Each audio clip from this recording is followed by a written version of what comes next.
प्रदेश में विभिन्न प्रकार की सब्जियों, फलों व खाद्यान्न फसलों की खेती किसान व्यापक क्षेत्रफल पर करते आ रहे हैं, लेकिन इनसे होने वाली आमदनी का एक बड़ा हिस्सा लागत के रूप में पौध संरक्षण कार्यों में खर्च हो जाता है, क्योंकि किसान कीट व रोग के प्रबंधन हेतु विभिन्न रासायनिक दवाओं का छिड़काव बार बार करते हैं। आज हालात यह है कि इन रासायनिक दवाओं के प्रयोग से रोग व कीटों का संपूर्ण प्रबंधन नहीं हो पा रहा। इतना ही नहीं, इनके हानिकारक प्रभाव फसलों के उत्पाद, इनकी गुणवत्ता एवं मानव शरीर पर भी पड़ रहे हैं। अतः किसान भाइयों, यह समस्या हमारे सामने आए ही ना, इसके लिए आप अपनी फसलों को कीट व रोगों से बचाने के लिए जैव आधारित विभिन्न कीटनाशकों का उपयोग करें। तो आइए किसान भाइयों, जाने जैव कीटनाशकों को बनाने की विधि व इनका महत्व और उपयोगिता के बारे में, जिसकी पूरी जानकारी दे रहे हैं डॉक्टर SD धाकड़। जैविक खेती का जो नई तकनीक आई है, पशु मूत्र का उपयोग कैसे करें ताकि पशु मूत्र के उपयोग से कीटनाशक, बीमारी नाशक और पोषक तत्व ये सारी चीजें किसान को मिल जाए तो रासायनिक उर्वरक और रासायनिक दवाएं जो काम में ले रहा उस सब से छुटकारा मिल सकता है। पशु मूत्र का अर्थ यह है कि जो भी 4 पैर वाला पशु है, इसमें कोई किसान ये शंका नहीं रखेगा कि पशु मूत्र का मतलब गिर नस्ल की या देसी गाय होनी चाहिए, ऐसा नहीं। 8-10 चीजें जो मिश्रण करके अगर 10 से 15 दिन के अंदर सड़ा दें ऐसे प्लास्टिक के ड्रम में, तो उसके बाद छान करके जो दवाई बनेगी वो कीटनाशक, बीमारी नाशक और खुराक तीनों का काम करेगी। इसमें उदाहरण के तौर पे जैसे 10 लीटर पशु मूत्र है, 10 लीटर पशु मूत्र के अंदर 2 किलो ताजा गोबर और 2 किलो नीम के पत्ते, नीम के जो जिसपे पत्ता लगा हुआ होता है डंठल सहित, वो 2 किलो नीम के पत्ते डालने हैं।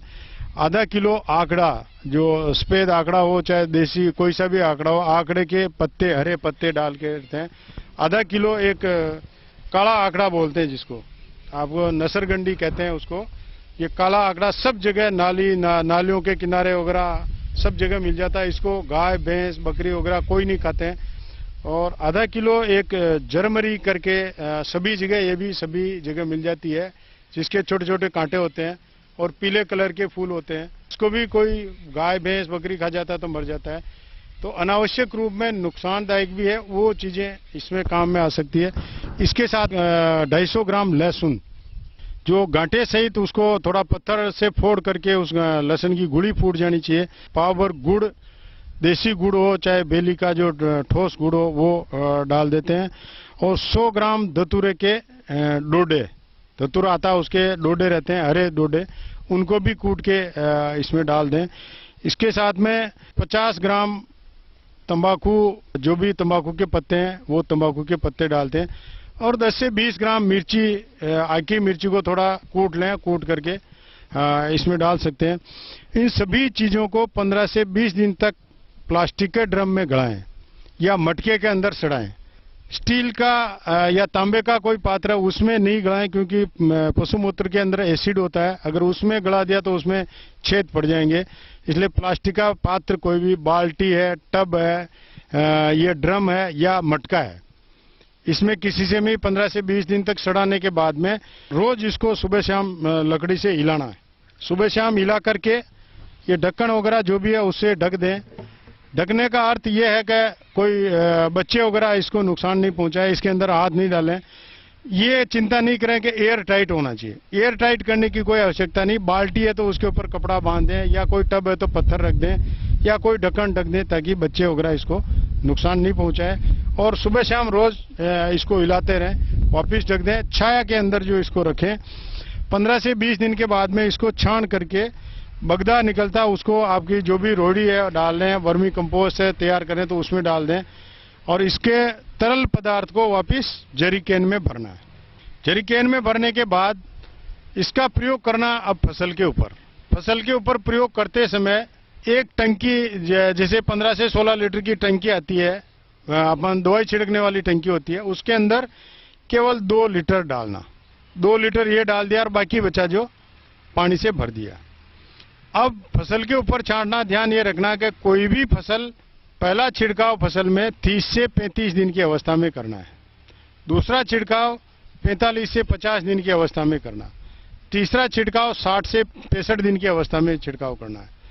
3 छिड़काव कोई दाल वाली, अनाज वाली, तिलहन वाली कोई फसल है उनके अंदर 3 छिड़काव पर्याप्त होते हैं और 1 बीघा में कम से कम 6 टंकी ये पदार्थ छांटना है। किसान क्या करते हैं, कोई भी दवाई हो उसको 6 टंकी के बजाय 3 टंकी कर देते हैं और दवाई 6 टंकी की डाल देते हैं। ऐसा नहीं करना है। 6 टंकी 1 बीघा में छांटना, तो प्रत्येक टंकी में 1 बीघा के अंदर यानी 12 लीटर ये तरल पदार्थ चाहिए। अगर सब्जी वाली फसल है तो सब्जी वाली फसल में भी प्रथम छिड़काव 30 से 35 दिन की अवस्था में करना और उसके बाद में हर 15 दिन के ऊपर छिड़काव करते रहना जब तक वो फसल फल दे रही है या फलदार बगीचा है तो उसका 30 दिन की अवस्था के बाद में हर 15 दिन के ऊपर छिड़काव करते रहना चाहिए। 30 दिन की अवस्था से कम अवस्था में अगर छिड़काव कर दिया तो पौधा मर सकता है, क्योंकि इसमें एसिड रहता है और कंसंट्रेशन जो इसकी सांद्रता अगर आपने 2 लीटर डाल दी तो पौधा इतना सहन नहीं कर पाएगा। इसलिए 30 से 35 दिन की अवस्था के बाद में इसको छिड़काव करना है। इससे क्या होगा, ये पौधा इसके रस को ग्रहण करेगा, चूसेगा, तो पौधे के रस के अंदर ये जहर के रूप में जमा हो जाएगा, तो कोई कीड़ा बीमारी पास में भटकेगा भी नहीं। पौधे के ऊपर बैठना तो दूर की बात है। इसके अंदर जैसे नीम के पत्ते, पशु मूत्र और गोबर डाला तो उसके अंदर जो खुराक रहती है वो खुराक भी पत्तों को मिलेगी। सीधे पत्ते के द्वारा पौधे को खुराक मिलेगी तो पौधा तंदुरुस्त रहेगा और तंदुरुस्त रहेगा और कीड़ा बीमारी नहीं लगेगा तो उत्पादन स्वतः ही उत्पादन में बहुत अच्छी वृद्धि होगी। जो उत्पाद आएगा वो भी जैविक रहेगा और बीमारी रहित और रासायनिक तत्वों के रहित रहेगा।